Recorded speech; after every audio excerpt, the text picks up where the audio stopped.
ഇവനും ഇവൻ്റെ അച്ഛനും തമ്മിൽ വീട്ടിലൊരു വഴക്കുണ്ടാകുന്നുണ്ട്. അതിനെ തുടർന്ന് ഇവന് പെട്ടെന്ന് നെഞ്ചിലൊരു ബുദ്ധിമുട്ടും ശ്വാസതടസ്സമൊക്കെ ഉണ്ടാവുകയാണ്. പെട്ടെന്ന് അവന് വല്ലാത്ത രീതിയിൽ ചെസ്റ്റിൽ പെയിനൊക്കെ വരാണ്. അങ്ങനെ അവനെ എല്ലാവരും കൂടെ ചേർന്ന് ഹോസ്പിറ്റലിൽ എത്തിക്കുന്നുണ്ട്.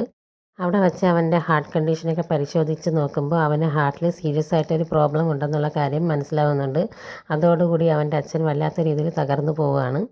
ഡോക്ടർ പറയാണ് പെട്ടെന്ന് തന്നെ അവനൊരു സർജറി ചെയ്യണം, അല്ലെങ്കിൽ അവൻ്റെ ലൈഫ് സേവ് ചെയ്യാൻ പറ്റില്ല, അവൻ്റെ കണ്ടീഷൻ വേഴ്സായിക്കൊണ്ടിരിക്കുകയാണെന്നൊക്കെ ഡോക്ടർ പറയുന്നുണ്ട്. അവൻ്റെ സർജറി എങ്ങനെയെങ്കിലും നടക്കാൻ വേണ്ടിയിട്ട് അവൻ്റെ അച്ഛൻ അവരെ വീട് വിൽക്കാൻ വേണ്ടി തീരുമാനിക്കുകയാണ്. പക്ഷേ എന്തൊക്കെയോ നിയമ തടസ്സങ്ങൾ കാരണം അതിന് പറ്റുന്നില്ല. എല്ലാം കൊണ്ടും അവൻ്റെ സർജറി നടക്കാത്തതുകൊണ്ടും അവൻ്റെ കണ്ടീഷൻ മോശമായിക്കൊണ്ടേ ഇരിക്കുന്നത് കാരണം അവൻ്റെ അച്ഛൻ വളരെയധികം വിഷമപ്പെടുത്തുന്നുണ്ട്. അവൻ്റെ സർജറിക്ക് വേണ്ടിയിട്ടുള്ള കാശ് ഉണ്ടാക്കാൻ വേണ്ടിയിട്ട് എല്ലാ രീതിയിലും അവൻ്റെ അച്ഛൻ ശ്രമിക്കുന്നുണ്ടായിരുന്നു. അവൻ്റെ സർജറി നടക്കുകയോ ഇല്ലേ എന്നുള്ളത് നമുക്ക് വെയിറ്റ് ചെയ്ത് കാണാവുന്നതാണ്. പക്ഷേ അവൻ്റെ കണ്ടീഷൻ ഓരോ നിമിഷം ചെല്ലുന്തോറും വേഴ്സായിക്കൊണ്ടേ ഇരിക്കുന്നുണ്ടായിരുന്നു. അവൻ്റെ സർജറി വേഗം തന്നെ നടക്കുമെന്ന് നമുക്ക് പ്രതീക്ഷിക്കാം. അടുത്തൊരു ലോങ് വീഡിയോ റിവ്യൂ ആയിട്ട് ഞാൻ വീണ്ടും വരുന്നതായിരിക്കും. എല്ലാവരും എൻ്റെ ചാനൽ സബ്സ്ക്രൈബ് ചെയ്ത് സപ്പോർട്ട് ചെയ്യുക. Thank you.